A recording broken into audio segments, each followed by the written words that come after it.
السلام علیکم ورحمۃ اللہ وبرکاتہ۔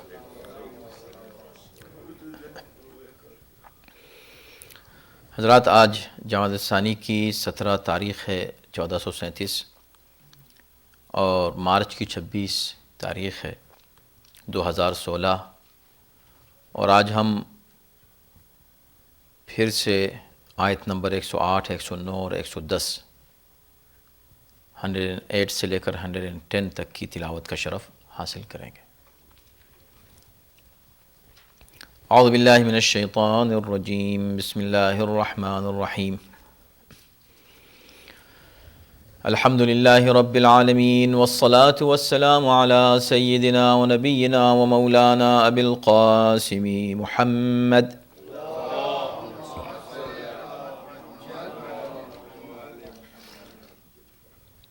وآلہ الطیبین الطاہرین المعصومین، ولعنۃ اللہ علی اعدائہم اجمعین من الآن الى یوم الدین، اما بعد فقد قال اللہ فی کتابہ الکریم، بسم اللہ الرحمن الرحیم۔ ولا تسبوا الذین يدعون من دون اللہ فیسبوا اللہ عدوا بغیر علم، كذلك زينا لكل أمة عملهم ثم إلى ربهم مرجعهم فينبئهم بما كانوا يعملون،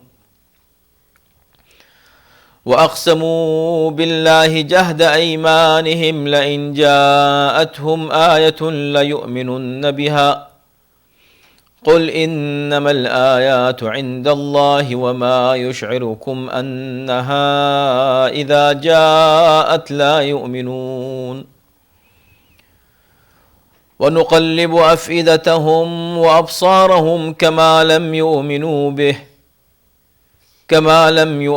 به اول مرة ونذرهم في طغيانهم يعمهون، صدق اللہ العلی العظیم۔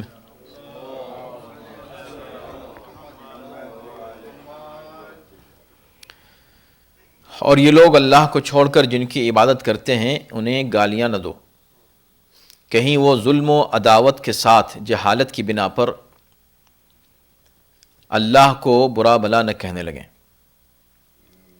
اس طرح ہم نے ہر قوم کے لیے ان کے عمل کو زینت دی ہے، پھر انہیں اپنے رب کی طرف پلٹ کر جانا ہے، اس وقت وہ انہیں ان کے اعمال سے باخبر کر دے گا۔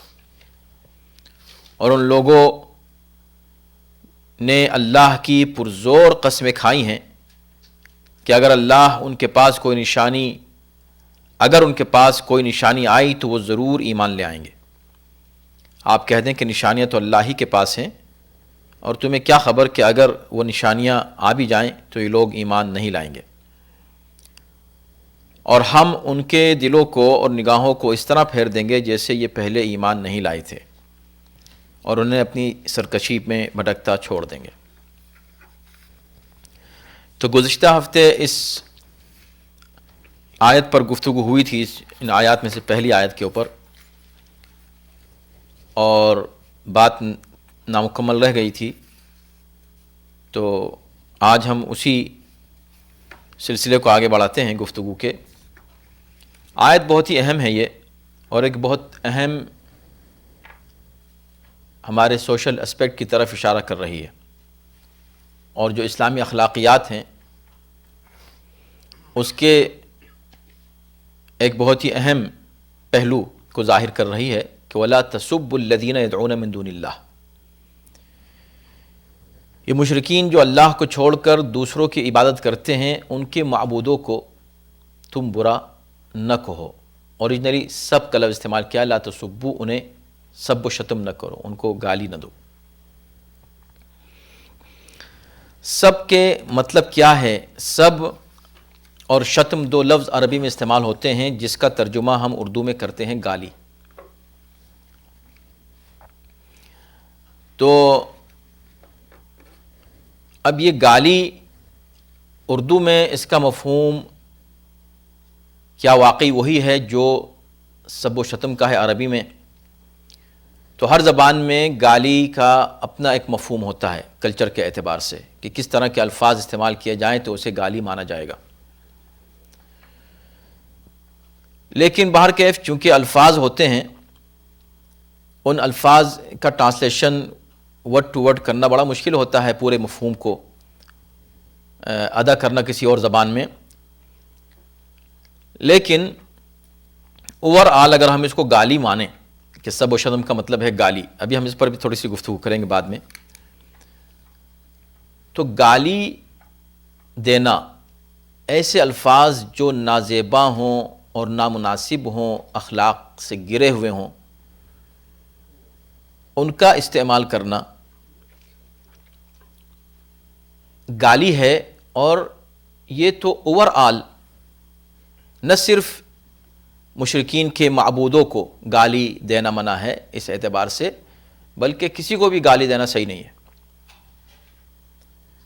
اور چونکہ گالی میں جو الفاظ استعمال کیے جاتے ہیں اس کی دو صورتیں ہیں، یا تو وہ لفظ جو کہا گیا صحیح ہے یا غلط ہے. اگر وہ لفظ جو کہا گیا صحیح ہے تو پھر بھی اس کی پھر تشریح اور تفصیل ہے کہ کیا مناسب تھا کہ اس کو ان الفاظ میں پیش کیا جاتا، اور کیا ضروری تھا کہ اس وقت اس بات کو پیش کیا جاتا، اور کیا ضروری تھا کہ اس کو ضرور پیش کیا جاتا جو بات صحیح ہے. مثلا صحیح بات کو اگر آپ کسی کے پس پشت کہہ رہے ہیں، بالکل صحیح بات ہے اور اس میں کوئی عیب ہے، کوئی نقص پایا جاتا ہے، آپ نے اس کو بیان کیا، تو اس کو بیان کرنا جو ہے وہ بھی جائز نہیں ہے، اس لیے کہ وہ غیبت کے ضمن میں آ جاتا ہے. لیکن ایک چیز بالکل نہیں ہے کسی میں اور آپ اس کو بیان کر رہے ہیں تو یہ بہتان ہے. اور وہ الفاظ جو گالی کی شکل میں بہتان کے لیے استعمال ہوتے ہیں انہیں عربی میں قذف کہا جاتا ہے. قذف یعنی بد کرداری کی جھوٹی نسبت دینا کسی کی طرف، وہ اور بھی بڑا گناہ ہے. تو سب و شتم کو سختی سے منع کیا گیا ہے عموماً کہ سب نہ کریں، شتم نہ کریں، ایک دوسرے کو گالی نہ دیں، اور بلکہ کافر کو بھی آپ گالی نہ دیں، خاص طور پر وہ گالی کہ جس میں اس پر کوئی جھوٹا الزام لگایا گیا ہو اس گالی کے ذریعے سے. مثلا اس کے نسب کے سلسلے میں کوئی ایسی بات کہی جائے کہ مثلا یہ کہ وہ حلالی نہیں ہے، اس طرح کے الفاظ استعمال کیے جائیں، اور نامناسب الفاظ، نازیبا الفاظ، اور اس کی طرف اس کی نسبت دی جائے تو کسی قیمت پر جائز نہیں ہے. اس کو ہمارے ائمہ نے سختی سے منع کیا ہے، اور خاص طور پر یہ بھی کہا ہے کہ سباب مت بنو، یعنی بہت زیادہ گالیاں دینے والے کو سباب کہتے ہیں. سب سے سباب جو ہے وہ گویا کہ مبالغے کا صیغہ ہے، بہت زیادہ گالی دینے والا ہے. اس کی عادت مت ڈالو کہ سب و شتم کرتے رہو. حالانکہ آپ کو یاد ہے کہ سب کے تعلق سے، سب و شتم کے تعلق سے ہم نے گزشتہ ہفتے طبری کی وہ روایت پیش کی تھی، اور ان کا قول اور ان کا خیال فخر الدین رازی کا، کہ جس میں وہ یہ کہتے ہیں کہ سب و شتم جو ہے جھوٹے معبودوں کو یہ عبادت کا حصہ ہے، یہ ایک عبادت ہے، طاعت الہی ہے کہ انسان ان کو سب و شتم کرے. لیکن سب و شتم صرف ان کے سامنے نہ کرے، ویسے سب و شتم کر سکتا ہے، اس لیے کہ سب و شتم گالی نہیں کہلائے گا اس وقت جبکہ وہ ان لوگوں کے لیے کیا جائے جو مستحق ہیں اس گالی کے. یہ ان کا کہنا تھا. لیکن ہمارے یہاں یہ ہے کہ نہیں، آپ گالی نہیں دیں. لفظ گالی جب آتا ہے، ابھی ہم فرق بیان کریں گے کہ گالی میں اور لعن و براعت میں کیا فرق ہے. لیکن اوور آل گالی اس کی سختی سے ممانعت کی گئی ہے، اور اگر بہتان کی صورت میں ہو تو جیسے میں نے عرض کیا کہ گناہ کبیرہ ہے. مثال کے طور پر ایک عورت پیغمبر اسلام صلی اللہ علیہ وسلم کے پاس آتی ہے اور آ کر یہ کہتی ہے کہ یا رسول اللہ، میں نے اپنی کنیز کو آج ایک گالی دی اور میں نے اس سے کہا کہ مثلا تو بد کردار ہے، تو ایک ایسے فعل میں تو مصروف ہے کہ جو بد کرداری کا فعل ہے. تو اس طرح کا لفظ میں نے اس کے لیے استعمال کیا. ظاہر ہے کہ ہم خود ان الفاظ کو استعمال کرتے ہوئے یہاں تھوڑا سا احتیاط کر رہے ہیں، اور یہی ہے کہ وہ الفاظ کے جو ذہن و فکر پر بار ہوں اور طبع سلیم پر بار ہوں، وہ ان کو استعمال نہیں کرنا چاہیے. تو میں ان الفاظ کو چھوڑ کر اشارہ کر رہا ہوں کہ اس نے کہا کہ میں نے اپنی کنیز کے لیے ایسی ایک بات کہی کہ تو ایسی عورت ہے، بد کرداری کی نسبت اس کی طرف دی. تو پیغمبر اسلام نے پوچھا کہ کیا تم نے دیکھا تھا اس کو ایسا کرتے ہوئے جس کی نسبت تم نے اس کی طرف دی ہے؟ اس نے کہا نہیں یا رسول اللہ. تو کہا بس سمجھ لو کہ تمہیں اس کی تلافی قیامت کے دن کرنی پڑے گی، تیار ہو اس کے لیے. تو وہ بہت ہی پریشان ہوئی اور تڑپ کے واپس گئی اور جا کر ایک تازیانہ ہاتھ میں لیا اور جا کر اس کو دیا. اس کنیز کو کہا کہ بھئی اس سے مجھے 80 تازیانے مارو، 80 کوڑے مارو، اس لیے کہ یہ قذف ہے. قذف یعنی بد کرداری کی نسبت دینا کسی شخص کی طرف جس نے وہ کام انجام نہ دیا ہو. تو یہ ایک جرم ہے جس کی سزا ہے 80 کوڑے. تو اس نے کہا تم مجھے 80 کوڑے مارو. تو اس کنیز نے انکار کیا کہ نہیں میں آپ کو کوڑے نہیں مار سکتی. تو اس نے اس کی تلافی میں اسے آزاد کر دیا کہ جاؤ تو پھر تم کو آزاد کرتی ہوں. اور یہ کہہ کے پھر وہ پیغمبر اسلام کے پاس آئی اور پورا واقعہ بیان کیا اور کہا کہ میں نے اس کنیز کو آزاد کر دیا. تو آپ نے فرمایا کہ ہو سکتا ہے، وعدہ نہیں کیا کہ ہو سکتا ہے کہ اس عمل سے تمہاری یہیں پر تلافی ہو گئی ہو. اتنا سخت ہے یہ گالی دینا. امام جعفر صادق علیہ السلام کا ایک دوست تھا اور راوی ہیں اس کے عمرو بن نعمان جعفی، جو بہت ہی امام کے قریب صحابیوں میں ہیں. اور وہ جو ہے بیان کرتے ہیں کہ ایک صاحب تھے، بہت ہر وقت امام کے پاس رہنا پسند کرتے تھے اور جہاں امام جائے ان کے ساتھ چلنا پسند کرتے تھے، ہر وقت امام کے ساتھ رہتے تھے، امام کے ساتھیوں میں تھے. ان کا ایک سندھی غلام تھا. تو ایک دن وہ امام کے ساتھ کہیں جا رہے تھے، انہیں جاتے جاتے بازار سے گزرے تو انہیں کسی چیز کی حاجت ہوئی کہ بھئی یہ چیز مجھے چاہیے. انہوں نے پلٹ کے غلام کو دیکھا تو نہیں تھا، پھر دیکھا پھر نہیں تھا، 3 بار دیکھا نہیں ملا تو انہیں غصہ آیا اور چوتھی مرتبہ انہوں نے اس کو گالی دے دی. ایک ایسا لفظ استعمال کیا اس کی ماں کے تعلق سے. تو امام نے فوراً اسے دیکھ کر کہا کہ جو تم نے اس کی ماں کو کہا ہے تمہیں پتہ ہے کسی کی ماں نے ایسا کیا تھا؟ تو کہا نہیں. خبر تم نے کیسے کہہ دیا؟ تو کہا کہ مولا یہ تو کافر تھی اس کی ماں، سندھ کی رہنے والی سندھی ایک کافر عورت ہے، میں نے اگر اس کو کہہ دیا تو کیا صحیح نہیں ہے؟ تو کہا تم کو پتہ نہیں کہ ہر قوم میں نکاح کے اپنے طریقے ہوتے ہیں اور ان کے اصول ہیں اور اس کو اسلام قبول کرتا ہے، تو کیسے ایسے نکاح سے ہونے والے بچے کو تم ایسا کہہ سکتے ہو جو تم کہہ رہے تھے ابھی؟ تو وہ شرمندہ ہوا. لیکن راوی کا بیان یہ ہے کہ اس کے بعد مرتے دم تک کبھی امام کو اس کے ساتھ اور اس کو امام کے ساتھ نہیں دیکھا گیا. وہ آخری وقت تھا جب امام نے اس کو دیکھا اور کہا بس اب ہمارا تمہارا کوئی ساتھ نہیں ہے. تم اپنی زبان سے ایسے مغلظات نکالتے ہو، ایسے الفاظ نکالتے ہو اور ایسے الزامات دیتے ہو، گالیاں بکتے ہو، گالیاں دینے والوں کے ساتھ ہمارا کوئی تعلق نہیں. تو یہ ہے گالی کے تعلق سے نظریہ اہل بیت کا، اور مزید کافی اس سلسلے میں گفتگو ہو سکتی ہے لیکن جلدی آج ہم کو گزرنا ہے. تو گالی دینے کو قطعاً ہمارے یہاں انکریج نہیں کیا گیا ہے بلکہ ڈسکریج کیا گیا ہے اور برا کہا گیا ہے اور اسے گناہ بھی قرار دیا گیا ہے. اور قذف کے ذیل میں اس موضوع کے اوپر آیت اللہ دستغیب نے گناہ کبیرہ میں پورا ایک الگ ایک باب قائم کیا ہے اور اس میں بہت سی روایات اور آیات کو جمع کیا ہے۔ اب سوال یہ ہوتا ہے کہ سب و شتم اگر گالی ہے تو گالی دینا تو منع ہے ہمارے یہاں، لیکن یہ کیا بات ہے کہ ہمارے یہاں لعن و تبرہ کو انکریج کیا جاتا ہے، خاص طور پر اگر وہ دشمنان اہل بیت کے لیے، جو اصل میں جو اہل بیت کا دشمن ہے وہ رسول کا دشمن ہے، اور جو رسول کا دشمن ہے وہ اللہ کا دشمن ہے۔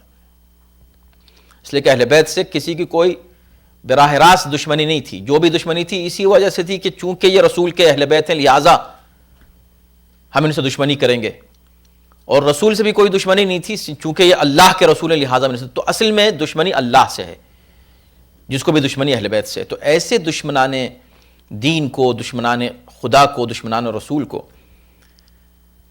کیا گالی دینا بری بات ہے؟ تو وہی بات ہے کہ گالی کی تعریف کیا ہے، گالی آپ کسے کہیں گے، گالی کا مطلب کیا ہے۔ گزشتہ ہفتے بھی ہم نے عرض کیا تھا کہ قرآن نے ایسے بہت سے الفاظ استعمال کیے ہیں جو عموماً ان کو لوگ گالی سمجھتے ہیں، لیکن وہ گالی اس لیے نہیں ہے کہ قرآن نے اس کو اس طرح استعمال نہیں کیا ہے۔ اور پھر اگر وہ شخص جس کو آپ نے یہ کوئی بات کہی ہے وہ اس کا مستحق نہیں ہے اور غلط بات ہے، تو پھر تو یہ بہتان ہے اور گناہ ہے ایسا کہنا۔ تو دشمنان اہل بیت کے تعلق سے ایسی کوئی بات کہنے میں کیا آپ کا خیال ہے؟ تو اس سلسلے میں پہلی بات تو یہ ہے کہ گالی تو اوور آل منع کیا گیا ہے کہ گالی مت دو، لیکن لعن اور اظہار براءت جو ہے، جس کو تبرہ کہتے ہیں یا تبری کہتے ہیں، اسے گالی کہنا یہ خود ایک گناہ ہے، اس لیے کہ یہ گالی نہیں ہے۔ اگر گالی ہو تو کیا قرآن مجید گالیوں سے بھرا ہوا ہے؟ اگر لعن کرنا گالی ہے تو کیا خدا گالی دیتا ہے؟ اگر لعن کرنا گالی ہے تو انبیاء نے لعنت کی ہے، قرآن کہہ رہا ہے، پیغمبر اسلام نے لعنت کی ہے اور اظہار براءت کیا ہے، اور جناب ابراہیم نے اظہار براءت کیا ہے، انبیاء نے، ملائکہ کی لعنت کا ذکر ہے اور تمام انسانوں کی لعنت کا ذکر ہے، تو یہ کیا سب نعوذ باللہ گالی دینے والے لوگ ہیں؟ تو لعنت گالی نہیں ہے۔ اسی طرح براءت، تبرہ، براءت، اس طرح کے جو الفاظ ہیں یہ بھی گالی نہیں ہیں، اس لیے کہ گالی اسلامی اخلاق کے معیار سے گری ہوئی ایک شے ہے، اور لعنت اور تبرہ ایک قرآنی عبادت ہے۔ تو اس کو دونوں کو کمپیئر نہیں کرنا چاہیے، نہ ان دونوں کو ایک یعنی مترادفات میں شمار کرنا چاہیے۔ گالی ایک الگ چیز ہے قطعاً، اور لعن اور تبرہ یقینی طور پر الگ چیز ہے۔ قرآن مجید میں لعن کا لفظ 41 مرتبہ آیا ہے، 41 ٹائمز، اس کے مشتقات کے ساتھ، اور براءت، تبرہ، بریئن، براء، اس طرح کے جو الفاظ ہیں اور اس کے مشتقات 20 جگہ آئے ہیں، 20 ٹائمز، 19 اور 20 ٹائمز۔ تو پتہ چلا کہ لعن و براءت کا جو عمل ہے یہ قرآن مجید میں اللہ کی طرف بھی منسوب ہے کہ اللہ نے لعنت کی ہے، رسول کی طرف بھی، انبیاء کی طرف بھی، ملائکہ کی طرف بھی، اور عمومی طور پر انسانوں کی طرف بھی۔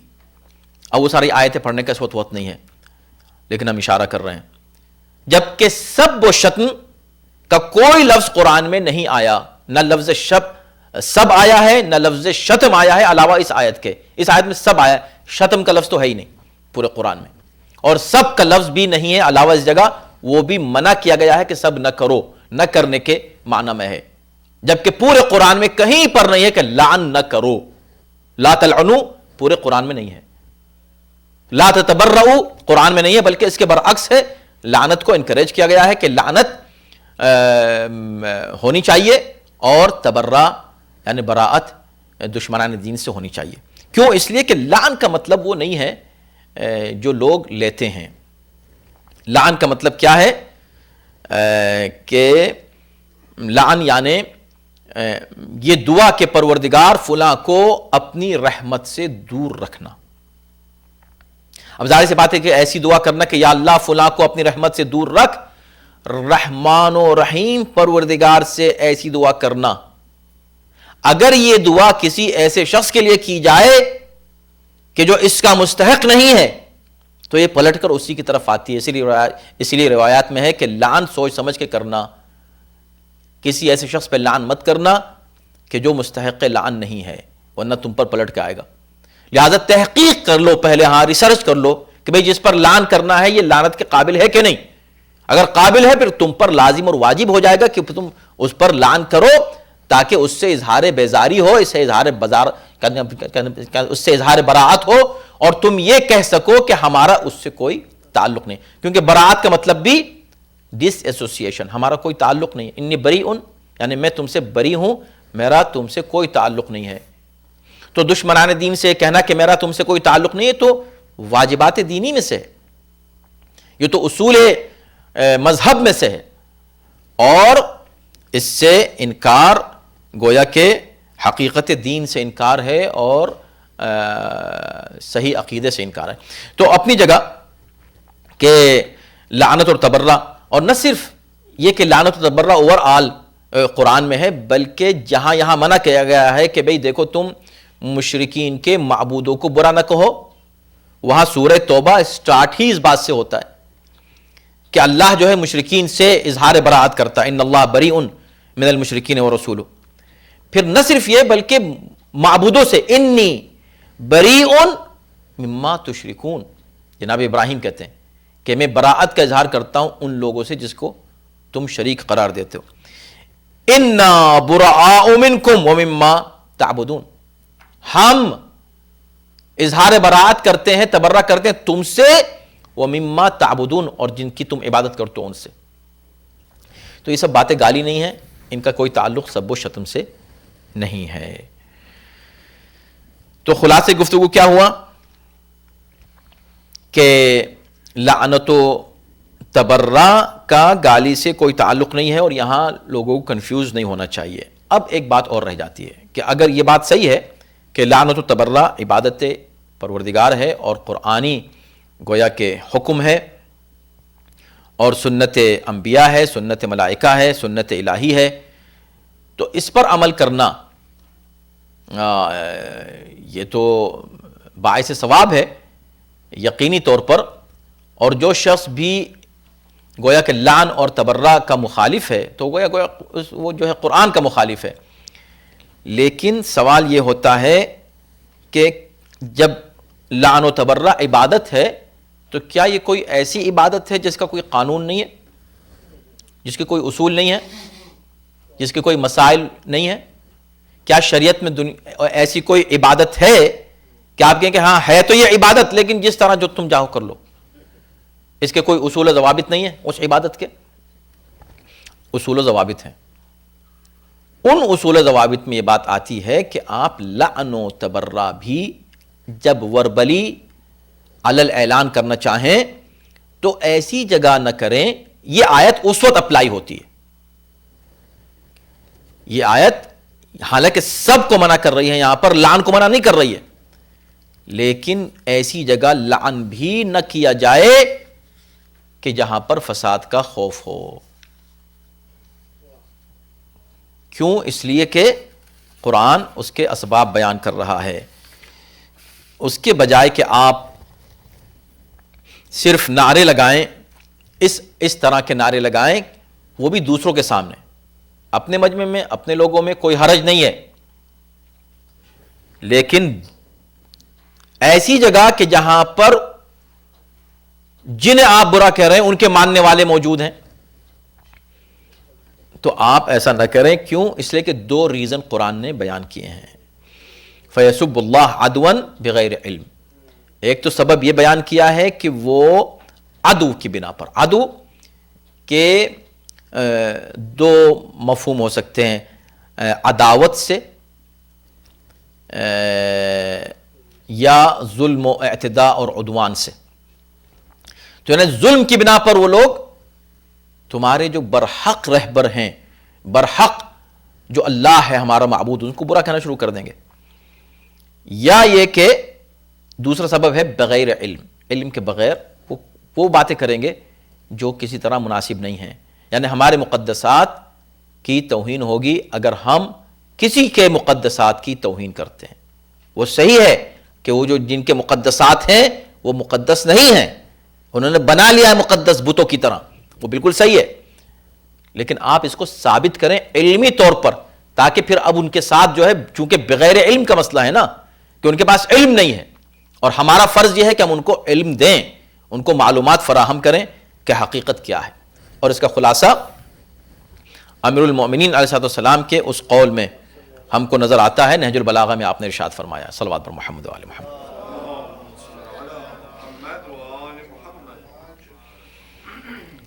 انی اکرہ ان تکونوا سبابین, میں اس بات کو ناپسند کرتا ہوں کہ تم گلیارے بن جاؤ, گالیاں بکنے والے, سبابین.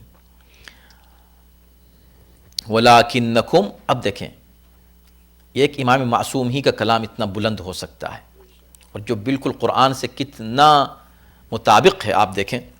چونکہ اصول کیا ہے, اس سے پہلے کی جو آیتیں ہیں اس میں یہ کہا جا رہا ہے کہ ہم دلیل کے ساتھ خدا کی توحید کو منوانا چاہتے ہیں, زور زبردستی سے نہیں. ہمارے یہاں کوئی زور زبردستی, وما علینا الا البلاغ, اللہ بھی چاہتا سب مشرک جو ہیں یہ سب مسلمان ہوتے, کوئی بھی مشرک نہ ہوتا, لیکن خدا نے بھی کوئی زور زبردستی نہیں کی ہے.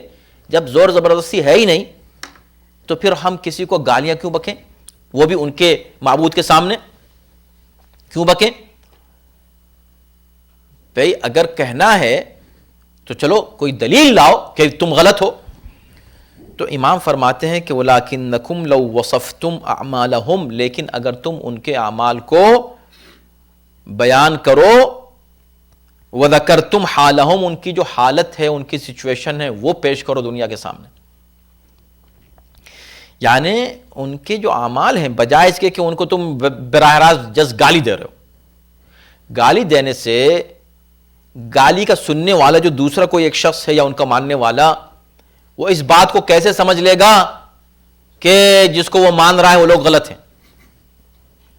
یہ تم سمجھا رہے ہو اس کو یا اس کو اور ضد پر آمادہ کر رہے ہو؟ اس کے برعکس اگر تم یہ کرو کہ ان کے اعمال بیان کرو کہ بھئی وہ ایسے تھے,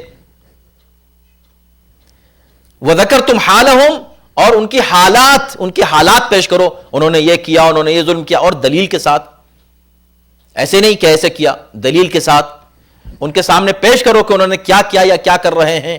امام فرماتے ہیں اگر تم ان کے حالات کو پیش کرو, ان کے اعمال کو پیش کرو, ان کا کردار دنیا کے سامنے پیش کرو کہ وہ کیسے کردار کے لوگ ہیں, کانا اصوب فی القول, تو یہ قول کے اعتبار سے زیادہ مناسب ہے, زیادہ صحیح ہے. وابلغ فی العذر, اور اتمام حجت کے لیے بھی زیادہ بہتر طریقہ ہے کہ تم کہہ سکتے ہو کہ ہم نے تو ان کے سامنے دلائل پیش کر دیے. تو بہتر طریقہ کسی کے عقیدے کے بطلان کے لیے, ادعو الی سبیل ربک بالحکمت والموعظۃ الحسنہ, حکمت کے ساتھ آپ لوگوں کو دین کی طرف بلائیں, ضد دلا کر ان کو دین سے دور نہ کریں. یہ اصول ہے.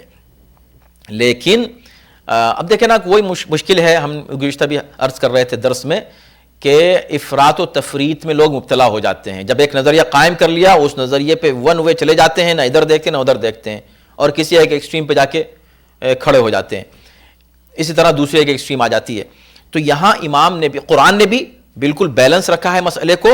امام نے بھی جس انداز سے بیان کیا کہ ہم نہیں چاہتے کہ تم گلیارے بن جاؤ, سبابین, گالی دینے والے مت بنو, لیکن اس کا مطلب یہ نہیں ہے کہ ان کے کردار کو بھی دنیا کے سامنے پیش مت کرو, اب خاموش ہو جاؤ.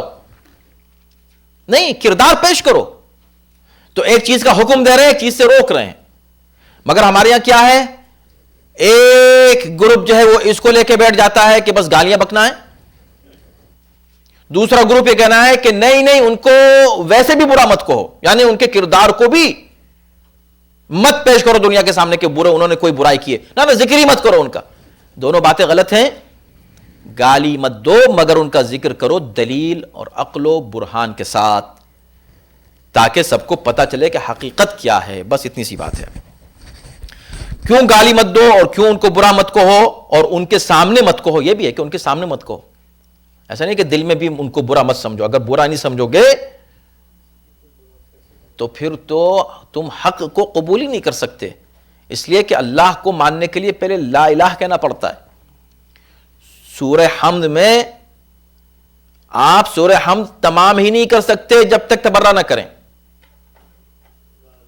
جب تک آپ نہ کہیں غیر المغضوب علیہم ولا الضالین، ورنہ اس کی کیا ضرورت تھی کہنے کی یا اللہ، کہا نہیں کہو، مگر دیکھیں صفت بیان کی ہے، مغضوب علیہم نام نہیں لیا، ضالین، مغضوب علیہم ولا الضالین، تاکہ اب آپ اس کو علی الاعلان، تو پبلک کے سامنے، دوسروں کے سامنے، خود ان کے ماننے والوں کے سامنے اگر آپ ان کو برا کہنا چاہتے ہیں تو دلیل کے ساتھ برا کہیں، اور ایسے وقت میں جبکہ وہ سننے کو تیار ہوں، آمادہ ہوں سننے کے لیے، اس وقت آپ ان کو ضرور بیان کریں، اوور آل ذکر کریں ان کی بد کرداری کا، ان کے ظلم و زیادتی کا، اسلام کے خلاف جو انہوں نے حرکتیں کی ہیں اس کا ذکر بے شک ذکر کرو، لیکن دلیل کے ساتھ کرو، صرف ایسے نعرے لگا کر اور گالیاں دے کر ان کو اریٹیٹ کرنے کی ضرورت نہیں ہے۔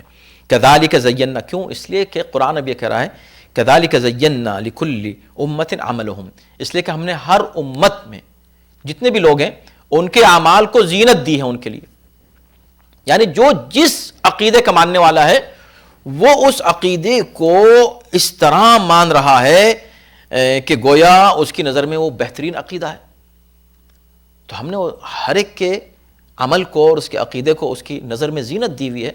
آپ کو کیا معلوم آپ جس کو برا کہہ رہے ہیں اس کو کیا مان رہے ہیں؟ آپ کو معلوم ہے کہ مسلمانوں میں کچھ ایسے لوگ بھی ہیں جو کچھ لوگوں کو رسول اللہ سے بھی زیادہ مانتے ہیں، یعنی رسول اللہ کی توہین ہو جائے کوئی حرج نہیں، ان کی توہین نہ ہو تو ایسا مانتے ہیں ان کو، تو ایسے لوگوں کے سامنے آپ ان کو اس طرح برا کہیں براہ راست تو وہ آپ کی بات سننے کو تیار ہی نہیں ہوں گے۔ آپ ان کو بتائیں کہ بھئی تم رسول اللہ کا کلمہ پڑھتے ہو یا اس کا کلمہ پڑھتے ہو جس نے رسول کی توہین کی ہے، تو تم اس توہین رسول کرنے والے کو رسول سے زیادہ کیسے مانتے ہو؟ اور اس کی بھی اب آپ اس کی دلیلیں دی ہیں، یہ کوئی الزام نہیں ہے، کوئی بہتان نہیں ہے کہ رسول سے زیادہ مانتے ہو، اب آپ دلیل دیں کہ بھئی کیسے رسول سے زیادہ مانتے ہیں، وہ کون شخص ہے جس کو یہ لوگ رسول سے زیادہ مانتے ہیں، اور رسول اللہ کو کیوں نہیں مانتے، اور کس نے رسول اللہ کی توہین کی، یہ ساری باتیں دلائل کے ساتھ پیش کرو، نہ کہ صرف ایک بات کہہ کے چلے گئے اور اس کی کوئی دلیل نہیں دی اور وہ گالی کے ضمن میں آ گئی یا سب و شتم کے ضمن میں آ گئی۔ کذالک زینا لکل شیء لکل امت عملہم، ہر ایک امت جو جس کو مان رہی ہے اس کی نظر میں اس کی ایک زینت، اگرچہ زینت اللہ نے اپنی طرف اس کی نسبت دی ہے کہ ہم نے زینت دی ہے، لیکن اس کا مقصد یہ نہیں کہ خدا نے ان کی برائیوں کو ان کے سامنے اچھا بنا کے پیش کیا، لیکن چونکہ تمام اللہ اصل میں علت العلل مسبب الاسباب ہے، تمام اسباب اور علل جو ہیں آخر میں اللہ ہی کی طرف پلٹ کر جاتے ہیں، اس لیے قرآن میں کئی جگہ ان اعمال کو اللہ نے اپنی طرف منسوب کیا، مثلا جیسے کہ یضل من یشاء، اللہ جس کو چاہے گمراہ کرے، گمراہ کرے کا مطلب نہیں کہ اللہ گمراہ کر رہا ہے، یعنی وہ اسباب جو مہیا ہوئے ہیں آخر میں اللہ ہی کی طرف پلٹ کر جاتے ہیں اور وہ شخص خود ذمہ دار ہے اس گمراہی کا، تو یہ اللہ نے زینت دی ہے کا مطلب یہ ہے کہ اس نے خود اپنے لیے اسے اتنا بڑا سمجھ لیا ہے کہ وہ زینت اس کے لیے بن گیا ہے، وہ شخص یا وہ عقیدہ یا وہ فرد یا وہ چیز، ٹھیک ہے؟ تو اللہ نے اپنے اسی لیے 8 جگہوں پر قرآن میں زینت کی نسبت شیطان کی طرف دی گئی ہے، یہ عمل کی زینت کی نسبت کہ شیطان ان کو زینت دیتا ہے، لَأُزَيِّنَنَّ، خود اس نے کہا کہ میں یقیناً زینت دوں گا، دنیاوی اٹریکشنز ان کے سامنے پیش کروں گا، اور 10 مقامات پر زینا کر کے مجہول کی صورت میں کہ زینت دی گئی ہے انسانوں کے لیے چیزوں کو، زین للناس حب الشہوات، یہ سب بہت سی آیات ہیں، تو 10 آیتیں اس طرح کی جس میں زینا کا لفظ استعمال کیا گیا ہے، اور 2 مقامات پر خدا کی طرف اس کی نسبت ہے، جن میں سے ایک جگہ یہ ہے یہاں پر کہ کذالک زینا لکل امت، اس طرح ہم نے ہر امت کے لیے ان کے اعمال کو زینت دی ہے، وہ ان کو بہت بڑا سمجھ رہے ہیں، بہت اہم سمجھ رہے ہیں، یہ ان بتوں کو خدا سمجھ رہے ہیں، تم ان کے سامنے ان کو برا کہہ رہے ہو تو تم کو اندازہ نہیں ہے کہ ان کو کتنا برا لگے گا، تو ان سب باتوں کا خیال رکھو۔ ہاں رہا یہ کہ وہ غلطی پر ہیں، بے شک وہ غلطی پر ہیں، اس کو عقل و دلیل سے ثابت کرو، اور پھر یاد رکھو ثم الی ربہم مرجعہم، یہ سب کے سب اللہ کی طرف پلٹ کر جانے والے ہیں، فینبئہم بما کانوا یعملون، تو پھر اللہ ان کو آگاہ کرے گا ان کے اعمال سے کہ وہ لوگ وہاں کیا کیا کرتے تھے. تو ظاہر ہے کہ عمل کی زینت دی تھی تو عمل ہی کی بات کی کہ ہم عمل ہی بتائیں گے قیامت کے دن، لیکن اس سے مراد عقیدہ بھی ہے، اس لیے کہ عمل بغیر عقیدے کے نہیں ہوتا، اچھا ہو یا برا. وَأَقْسَمُوا بِاللَّهِ جَهْدَ أَيْمَانِهِمْ. نیکسٹ آیت یہ کہہ رہی ہے کہ یہ لوگ بڑے کد و کاوش سے، بڑے زوردار طریقے سے، بڑا زور دے کر اللہ کی قسمیں کھاتے ہیں. جہد لئن، کیا قسم کھاتے ہیں؟ لئن جاءتہم آیۃ لیؤمنن بہا، اگر اللہ کی طرف سے کوئی نشانی آ جائے تو ضرور ایمان لائیں گے. اس کا جواب کیا ہے؟ قل، کہہ دیں ہمارے حبیب، انما الآیات عند اللہ، تم جو آیتیں طلب کر رہے ہو نا کہ یہ نشانی، یہ دلیل، یہ معجزہ دکھا دیں، یہ تمام معجزات اللہ کے اختیار میں ہیں، موجود ہیں، اللہ کے پاس ہیں، عند اللہ، اور اسی کے اختیار سے وہی جب مجھ کو اجازت دیتا ہے تو میں پیش کرتا ہوں. آیتیں اللہ کے پاس ہیں. پھر خدا کہتا ہے وما یشعرکم، تمہیں کیا پتا؟ اب یہ جمع کا صیغہ ہے، ما یشعرکم، تمہیں کیا معلوم؟ انہا اذا جاءت لا یؤمنون، کہ اگر یہ آیتیں اور اس طرح کی نشانیاں اور ایسے معجزات ان کے سامنے پیش کر دیے گئے تو تم کو کیا پتا کہ یہ لوگ پھر بھی ایمان نہیں لائیں گے. معلوم ہے تمہیں یہ بات؟ تم کو نہیں معلوم نا کہ پھر بھی ایمان نہیں لائیں گے. یہ بات کس سے کہی جا رہی ہے وما یشعرکم؟ تو اس آیت کا جو شان نزول ہے وہ یہ بیان کیا گیا ہے کہ کچھ مشرکین پیغمبر اسلام کے پاس آئے اور آ کر کہا کہ بھئی آپ یہ جو معجزات گزشتہ انبیاء کا بیان کر رہے ہیں کہ حضرت موسیٰ کا عصا ایسا تھا اور جناب عیسیٰ کی صلاحیت جو ہے وہ مردوں کو زندہ کرنے کی اور شفا دینے کی یہ تھی، اور ناقہ صالح کا آپ ذکر کرتے ہیں، جناب صالح کی یہ خصوصیت تھی، وغیرہ وغیرہ. یہ سب جو آپ بیان کرتے ہیں تمام انبیاء کے معجزات، تو وہ بھی تو نبی تھے کہ ہاں نبی تھے. کہ آپ بھی نبی ہیں کہ ہاں میں بھی نبی ہوں. کہا تو پھر آپ اس طرح کے واقعات کیوں نہیں پیش کرتے؟ آپ بھی ہمارے سامنے اس طرح کی کوئی نشانی پیش کیجئے اور کوئی ایسا ثبوت دیجئے، اور اس کے بعد پھر یہ ہے کہ فرشتے بھی اتریں، آئیں ہمارے سامنے گواہی دیں، اور اللہ سے بھی ہمارا آمنا سامنا کرا دیجئے. تو آپ یہ کرا دیجئے اور وہ کرا دیجئے، اور کم سے کم اور کچھ نہیں تو یہ جو پہاڑ ہے اس کو آپ سونے کا بنا دیجئے. تو اگر آپ یہ کر سکتے ہیں، اگر آپ یہ کریں تو ہم ایمان لے آئیں گے. تو پیغمبر اسلام نے کہا اگر ایسا ہو جائے تو تم ایمان لے آؤ گے؟ کہا ہاں ہم ایمان لے آئیں گے. تو کچھ مسلمان بڑے خوش ہوئے، انہوں نے آ کر رسول اللہ سے کہا یا رسول اللہ یہ تو بڑی اچھی بات ہے، سارے کافر جو ہیں مسلمان ہو جائیں گے، بات ہی ختم ہو جائے گی، آپ تو ایسا کر سکتے ہیں نا؟ کہ ہاں کیوں نہیں، اللہ کے حکم سے ہو سکتا ہے. کہا پھر اللہ سے دعا کریں یہ ہو جائے. تو پیغمبر اسلام نے اس پہاڑ کو سونا بنانے کے لیے دعا کا ارادہ کیا. جبرائیل نازل ہوئے اور کہا ابھی رک جائیے 1 منٹ. کہا جی. کہا آپ دعا کریں گے اور یہ پہاڑ سونے کا ہو جائے گا، فوراً ہو جائے گا. لیکن اس بات کو سوچ لیجئے، یہ آپ خود سوچ لیجئے کہ آپ یہ چاہتے ہیں نبی ہو کر، آپ یہ چاہتے ہیں کہ یہ معجزہ ظاہر ہو اور یہ پہاڑ سونے کا ہو جائے، اور اس کے بعد پھر اب ان کے لیے کوئی راستہ عذاب سے بچنے کا نہیں رہ جائے گا. اس لیے کہ دیکھ لیا اب انہوں نے اپنی آنکھوں سے، اور دیکھ کر بھی یہ نہیں مانیں گے. آپ کو پتا ہے کہ یہ نہیں مانیں گے، یہ نہیں مانیں گے، اور جب نہیں مانیں گے تو اب پھر ان پر عذاب رکے گا نہیں.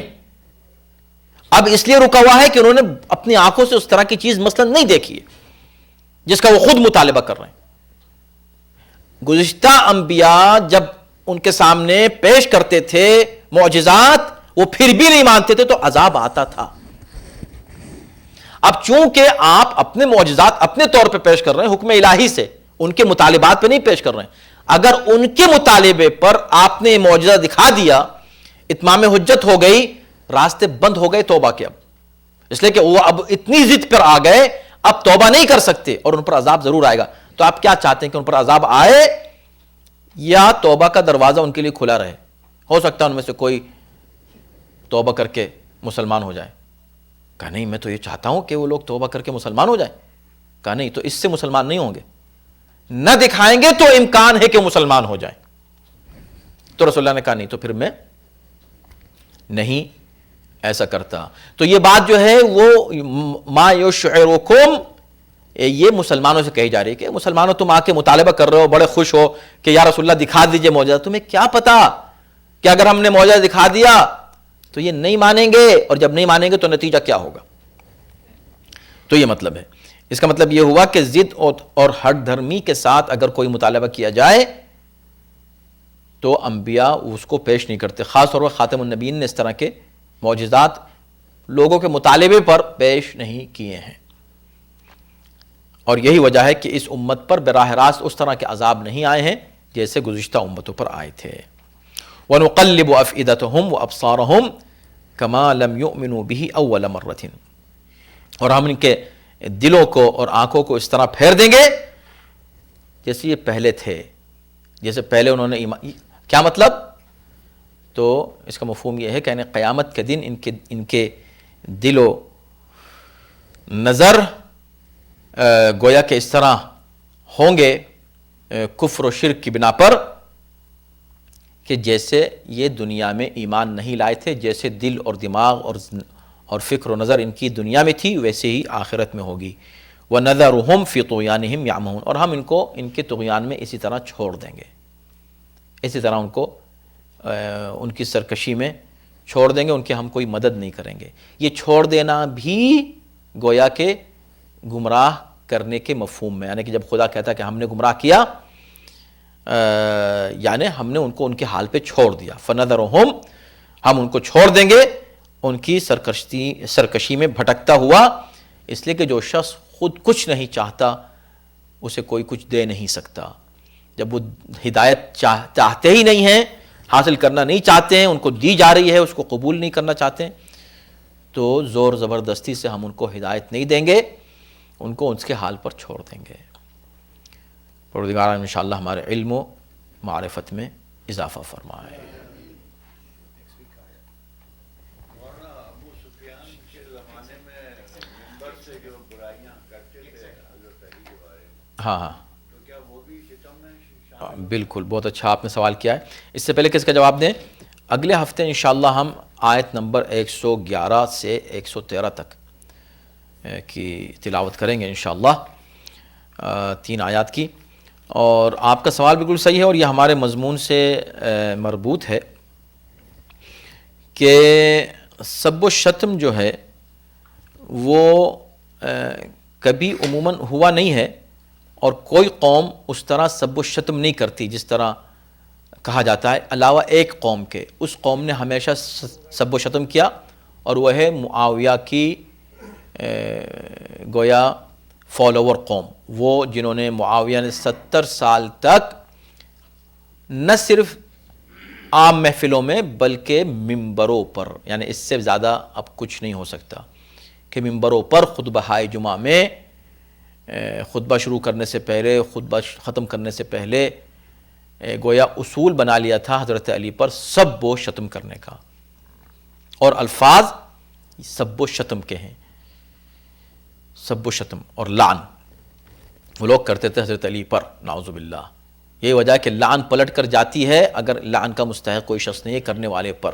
تو ظاہر ہے کہ وہ ساری گالیاں انہیں کو پلٹ کی جا رہی تھیں، لیکن یہ گستاخی انہوں نے 70 سال تک کی، اور آج بھی وہ کرتے ہیں. البتہ آج جو معاویہ کے ماننے والے ہیں، آج جو یزیدی فکر رکھنے والے یہ تکفیری لوگ ہیں، یہ کھلم کھلا تو جرأت نہیں کرتے اہل بیت کی شان میں گستاخی کی، لیکن وہ اشاروں کنایوں میں توہین کرتے ہیں. بالکل اسی طرح جیسے بہت سے مفسرین نے لکھا ہے کہ یہاں پر فیسب اللہ، کہ وہ لوگ اللہ کو گالی دیں گے اگر تم نے ان کے خدا کو گالی دی. تو یہ اللہ کو گالی دینے کا مطلب کیا ہے؟ وہ لوگ اللہ کو مانتے ہیں، وہ اللہ کو گالی نہیں دے سکتے، لیکن جہل کی بنا پر ایسے آرگومنٹ میں شامل ہو جائیں گے، ایسی باتیں کرنا شروع کریں گے جس سے خدا کی توہین ہوگی. یہی حال ان تکفیریوں کا ہے، ان لوگوں کا ہے جو معاویہ اور یزید کے پیرو ہیں. وہ کھلم کھلا، جیسے اس وقت معاویہ کھل کے گالیاں دیتا تھا، وہ کھل کے گالی دینا چاہتے ہیں مگر ہمت نہیں ہے، لیکن وہ اپنے جہل کی بنا پر ایسی باتیں ضرور کرتے ہیں کہ جس سے توہین ہوتی ہے حضرت علی کی اور اہل بیت کی. یہ لوگ اس طرح کے جو ناصبی ہیں آج کے دور کے خارجی. السلام علیکم مولانا. یہ صحیح بات کہنا تو مطلب کیا کہتے ہیں غلط وہ نہیں ہے کہ آدمی صحیح بات ہے تو کہہ سکتا ہے نا آدمی کہ اس میں جو برائی, جس طرح کے معاویہ ابن یزید نے ممبر سے اپنے باپ کے لیے کہا تھا کہ میرا باپ بہت ذلیل اور بہت ہی مطلب کبھی اپنے باپ کو بھی گالیاں دی اس نے, جو مطلب کیا کہتے ہیں یہ اس کا جو خطبہ ہے اپنے دادا کو بھی گالیاں دیں اور اپنے کیا کہتے ہیں پردادا کو گالی دی ممبر سے اس نے, اور ممبر چھوڑ دیا. تو یہ بات کہنا تبرہ میں آئے گا یا کیا کہتے ہیں یہ سب میں آئے گا, یہ شش میں آئے گا, یا مطلب یہ غیبت میں آئے گا یا تہمت میں آئے گا؟ کیونکہ اس نے حیثیت کہا ہے اور اہل بیت کے خلاف کہا تھا جبکہ اس کو زہر دے کے مار دیا گیا. صحیح بات کہی تھی اس نے, تو اس میں کیا کس میں مانیں گے آپ اس بات کو؟ سب سے بڑا جہاد جو ہے وہ ظالم حاکم کے سامنے کلمہ حق کہنا, یہ ہے. تو یہ کلمہ حق ہے, اور ظالموں کو بے نقاب کرنا, جو ظالم ہیں ان کو بے نقاب کرنا. تو ظاہر ہے کہ یزید جیسا ظالم, معاویہ جیسا ظالم, اور جو بھی اس طرح کے ظالم بادشاہ گزرے ہیں جنہوں نے اسلام کے نام پر لوگوں پر ظلم کیے, زیادتی کیے, آج کے جو ٹیرورسٹ ہیں ایسے لوگ, ان کو بے نقاب کرنا بلا شبہ لازم اور واجب اور ضروری ہے, اس کے اپنے شرائط کے ساتھ. جب بھی جس کو موقع ملے, جہاں موقع ملے, جس طرح موقع ملے اس کو کرے. لیکن بہرکیف اس کو گالی نہیں کہا جائے گا, یہ چیزیں گالی نہیں. اگر ان کو بے نقاب کیا جاتا ہے, جیسا کہ مولانا نے فرمایا کہ ان کے کردار کو بیان کرو, تو ان کا کردار پیش کیا جائے کہ وہ کیسے تھے, تو ان کے ظلم کو پیش کرنا گالی نہیں ہے, ان کے ظلم کو پیش کرنا سب و شتم نہیں ہے.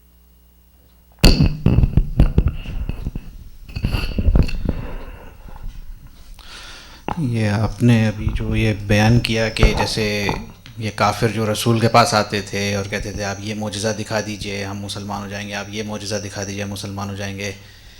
تو جیسا آپ نے ابھی بیان کیا کہ بھئی مطلب حضرت جبرائیل آئے, انہوں نے روک دیا رسول کو کہ ان پر ورنہ پھر توبہ کے دروازے بند ہو جائیں گے. تو مطلب اس کو آپ مطلب یوں سمجھ سکتے ہیں کہ بھئی اگر انہوں نے آ کر رسول سے مطالبہ کیا اور یہ مسلمان نہیں ہوئے تو یہ ایک طرح سے مطلب بحث برائے بحث ہو جائے گی. تو یہ چیز میں سمجھتا ہوں کہ رسول کے اخلاق, جیسا آپ نے کہا نا, یہ اخلاق سے گری ہوئی چیز ہوگی.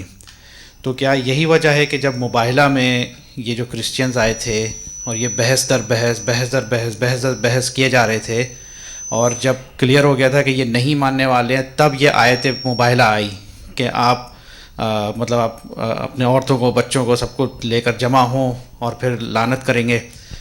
تو یہ اسی وجہ سے تھی کہ اگر بحث مزید آگے بڑھتی تو پھر اب بحث برائے بحث ہو جاتی, اور یہ پھر بھی نہیں ماننے والے تھے. مباہلہ تو ایک ایسی منزل پہ پہنچ گیا تھا جہاں ساری حجتیں تمام ہو چکی تھیں, یعنی کہ ہر بات واضح ہو گئی تھی. مگر فرق دونوں میں یہ ہے کہ مشرک مطالبہ کر رہے تھے کہ فلاں معجزہ دکھائیے. اس طرح کے معجزہ کا مطالبہ کرسچنس نے نہیں کیا تھا اس وقت. وہ بظاہر اپنے اعتبار سے علمی بحث کرنا چاہ رہے تھے, لیکن علمی بحث کے بھی اصول ہیں, تو وہ کٹ حجتی پر اڑے ہوئے تھے, رونگ آرگومنٹ کر رہے تھے, اور جو صحیح آرگومنٹ تھا اس کو مان نہیں رہے تھے. لیکن انہوں نے معجزہ کا مطالبہ نہیں کیا. ہاں ایک چیز کا وہ دعویٰ کر رہے تھے کہ جو بھی ہے آپ جو بھی کہیں, مختصر یہ کہ ہم اللہ والے ہیں, ہم جو ہیں حق پر ہیں, اور خدا بس ہم ہی سے محبت کرتا ہے, آپ کو ہم نہیں مانتے. تو اس وقت رسول اللہ نے کہا, یعنی حکم الہی آیا کہ ٹھیک ہے چلو مباہلہ یعنی کون خدا کے قریب ہے یہ بھی پتہ چل جائے. تو یہ تو اسلام کے پیسفل ہونے کی بہترین دلیل تھی, جس کو ہم کئی بار بیان کر چکے ہیں کہ پیغمبر نے اس وقت ان سے اس طرح گفتگو نہیں کی جیسے مشرکین سے کی کہ نہیں ہم تمہاری بات نہیں مانتے, نہیں ہم, بلکہ برعکس ان کو اور آگے بڑھایا کہ ہاں اگر وہ معجزہ طلب کرتے اور اس طرح کی کٹ حجتی والے معجزے طلب کرتے جیسے مشرکین طلب کرتے تھے تو ان کو بھی وہی جواب ملتا. لیکن اگر کوئی معقول معجزہ طلب کرتے تو اس کو پیش کر دیا جاتا. لیکن انہوں نے اس طرح کا کوئی مطالبہ نہیں کیا, بلکہ اپنے اسپریچولیٹی پر ناز کیا, خدا سے تقرب پر دعویٰ کیا. تو اسی کو استعمال کیا گیا ان کے جواب کے طور پر. کہا ٹھیک ہے تم خدا کے قریب ہو تو چلو یہی دیکھ لیتے ہیں کہ خدا کے قریب کون ہے, ہم بھی دعا کرتے ہیں تم بھی دعا کرو, دیکھتے ہیں خدا کس کی سنتا ہے. یہ تھا مباہلہ.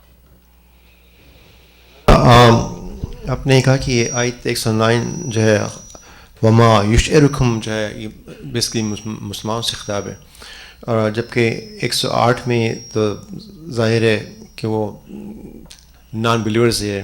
تو یہاں اللہ کہہ رہا ہے کہ کذالک زینا ہم, یعنی ان کو اس کا مطلب ہے کہ ڈھیل دے رہا ہے اللہ. اور لیکن 109 میں جو ہے اس کے بعد فوری وہ نقلب افدہم فی, آخری ہے جملہ فی طغیانہم, یعنی اگر اللہ نے اگر مسلمانوں نے نہیں مانی اللہ رسول کی باتیں, آیتیں نہیں مانی, تو فی طغیان یہ بڑے سخت الفاظ میں مانا.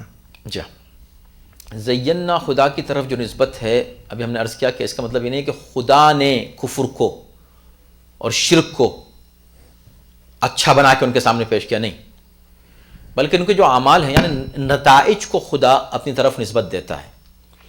یعنی اللہ نے اس کائنات میں جو ایک نظم اور ایک سسٹم اور ایک نظام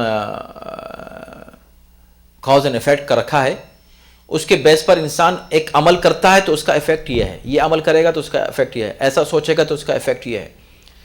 مگر یہ افیکٹ کریٹ کرنے والا کون ہے؟ خدا ہے. تو ان کی نظر میں بتوں کی عبادت اتنی زبردست چیز ہے اور اس قدر اٹریکٹیو ہے, تو یہ اٹریکشن اللہ نے نہیں پیدا کیا ان کے اندر, لیکن ان کے عمل کی وجہ سے, ان کے عقیدے کی وجہ سے نتیجہ کیا ہوا کہ ایسا جو عمل کرے گا اللہ کے سسٹم کے اعتبار سے اس کا نتیجہ یہ ہوگا کہ وہ ایسا ہوگا. تو یہ مطلب ہے زینت اللہ نے اپنی طرف دی ہے. مگر یہاں جو فی طغیانہم یعمہون, یہ بھی مطلب وہی ہے, یعنی کہ دونوں میں کنٹرڈکشن نہیں ہے باتوں میں. فی طغیانہم یعمہون اس طرف زینت دی ہے, یعنی کہ وہ جو عمل اور جو عقیدہ ان کا جو سوچ ہے اس کا نتیجہ یہ ہے, اور جب نتیجہ یہ ہے کہ وہ شرک اور طغیان میں اس حد تک آگے بڑھ گئے ہیں, تو ہم زبردستی نہیں کرتے ان کے ساتھ, ہم ان کو اسی حال پہ چھوڑ دیں گے. ہم نے تو ہر چیز راستے سب دکھا دی. مانی تو عذاب ہے تو فیدان میں, ویسے ہم دعا مانگتے ہیں فنقل بنعمت اللہ ہے, ٹرن کی اللہ نے نعمت کی طرف, یہاں تو جان کی طرف. تو میرے خیال میں یہ حال ہے مسلمانوں کا. اب اگر آپ آیت کو لے لیں 108 کو, جو نان بلیور ہیں واقعی دیکھیں وہ ویس وغیرہ یہ سب آرام سے ہیں, وہ اپنے مذہب کو اچھا سمجھتے ہیں, یہ نان بلیور ہیں وہ اچھے زندگی گزار رہے ہیں, اس لیے کہ اللہ نے ان کو جو ان کے طریقے ان کو اچھا بنایا ہے. اور مسلمانوں کا حالت دیکھ لیں, واقعی مسلمان واقعی فی طغیانہم یعمہون میں ہیں اس وقت. یعنی ظاہر سی بات ہے کہ قرآن جو ہے اوور آل ایک فارمولہ دیتا ہے, ٹھیک ہے, ایک قانون پیش کرتا ہے, جو بھی اس کی زد میں آ جائے اس کا وہی حال ہوگا جو قرآن بیان کر رہا ہے. تو اب اگر کوئی قوم ضدی ہو جائے, اگر کوئی قوم جو ہے وہ اپنے رہبر کی بات نہ مانے, تو صرف یہ نہیں کہ مشرک ہوگا تو اللہ اس کی مذمت کرے گا, نہیں, اگر مسلمان ہوگا تو وہ بھی اسی ضمن میں آ جائے گا, بلکہ اس کی مذمت زیادہ ہوگی, اس لیے کہ وہ تو انکار کر کے نہیں مان رہا ہے, یہ مان کر انکار کر رہا ہے. تو یہ فرق ہوگا دونوں میں.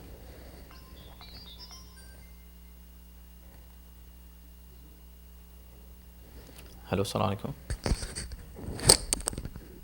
ہلو وعلیکم السلام.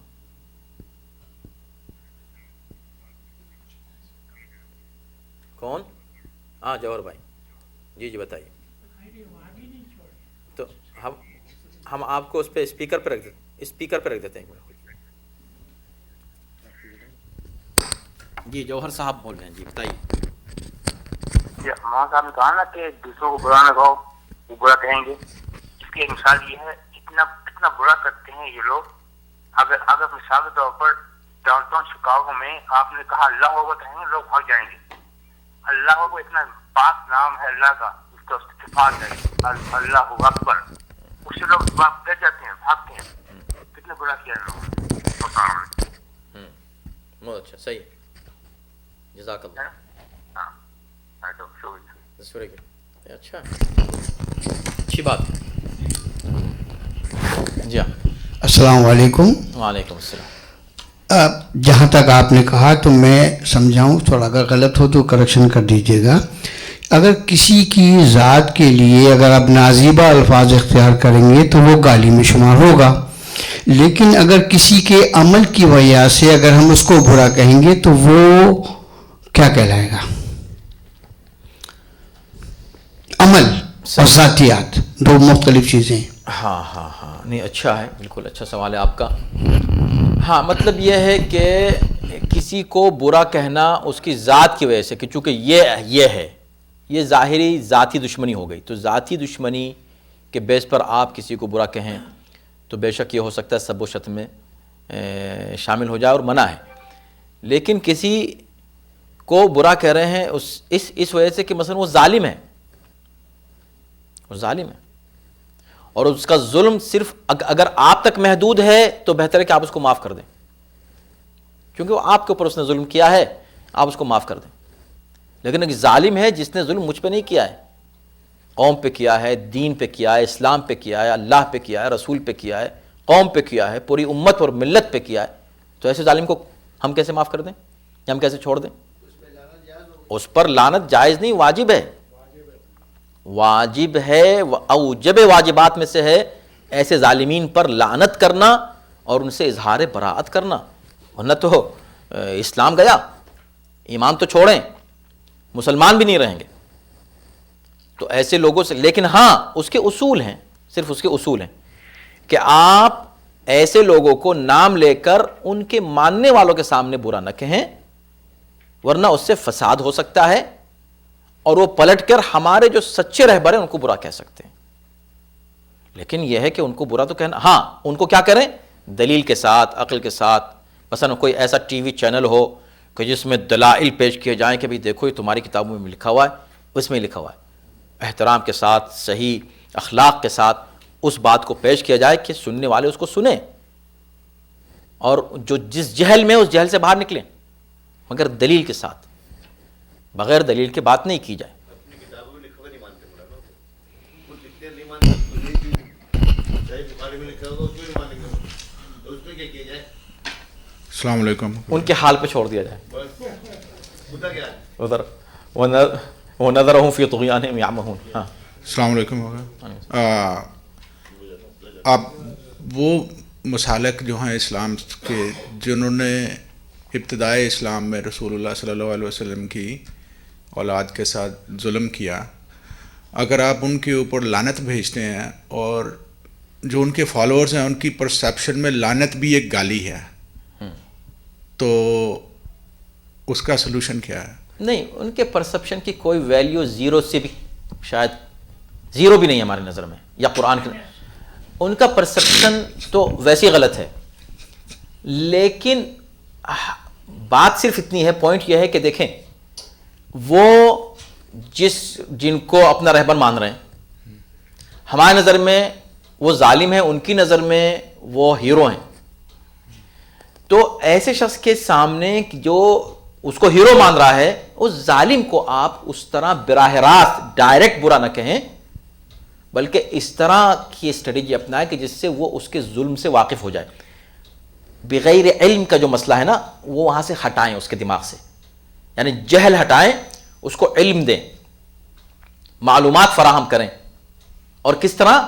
بالحکمت والموعظۃ الحسنہ، حکمت اور موعظہ حسنہ کے ساتھ۔ اس لیے کہ اگر آپ وہاں پر اس کے سامنے اس کے ہیرو کو، جو ہماری نظر میں بدترین زیرو ہے اور ظالم ہے، اس کو ہم اگر برا کہہ رہے ہیں تو علاوہ اس کے کہ اس کو اور حق سے دور کر رہے ہیں، کوئی اس کا فائدہ نہیں ہونے والا ہے، صرف برا یعنی صرف برے الفاظ یوز کر رہے ہیں۔ مولا کہہ رہے ہیں کہ نہیں، اور قرآن کہہ رہا ہے کہ تم اگر کہنا چاہ رہے ہو تو دلیل کے ساتھ اس کے صفات پیش کرو، اس نے یہ ظلم کیا تھا اور یہ اس کی دلیل ہے۔ ایک اسٹیپ پہلے اس کو تھوڑا سا اس کو ہضم ہونے دو، جب وہ ہضم ہو جائے تو اس کے بعد اس کا دوسرا ظلم بیان کرو، تیسرا ظلم بیان کرو۔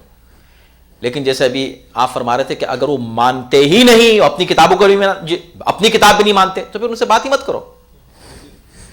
یہی تو قرآن کہہ رہا، آخر میں بات کہاں ختم ہو رہی ہے؟ وَنَذَرُهُمْ فِي طُغْيَانِهِمْ يَعْمَهُونَ، ان کے طغیان میں، سرکشی میں ایسے ہی سرگرداں ان کو چھوڑ دیں گے، چھوڑ دیں۔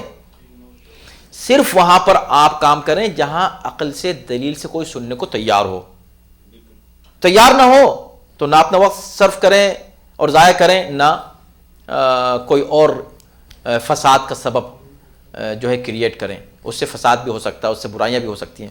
تو ہر چیز کے اصول ہیں اور ایک نظام ہے اور قوانین ہیں اور ضوابط ہیں, ان کو فالو کریں. اسلام بہت ہی منظم ویل آرگنائزڈ ریلیجن ہے اور ہر چیز بیسڈ آن ریزننگ. اور اگر وہ لعنت کے میننگز کو انڈرسٹینڈ نہیں کر رہے تو بہتر ہے کہ آپ ان کے سامنے لعنت نہ نہیں, بالکل نہ کریں. آپ کہہ رہے فلاں پہ لعنت, وہ سمجھ رہا ہے گالی دے دی آپ نے اس کو. جی بھئی لعنت تو ہمارے دل میں ہے, یا ہم اپنے گھر میں یا اپنے درمیان ہم لعنت کر رہے ہیں, لیکن اس کو تو پتہ نہیں, آپ نے کہا لعنت تو سمجھ رہا ہے گالی دے دی.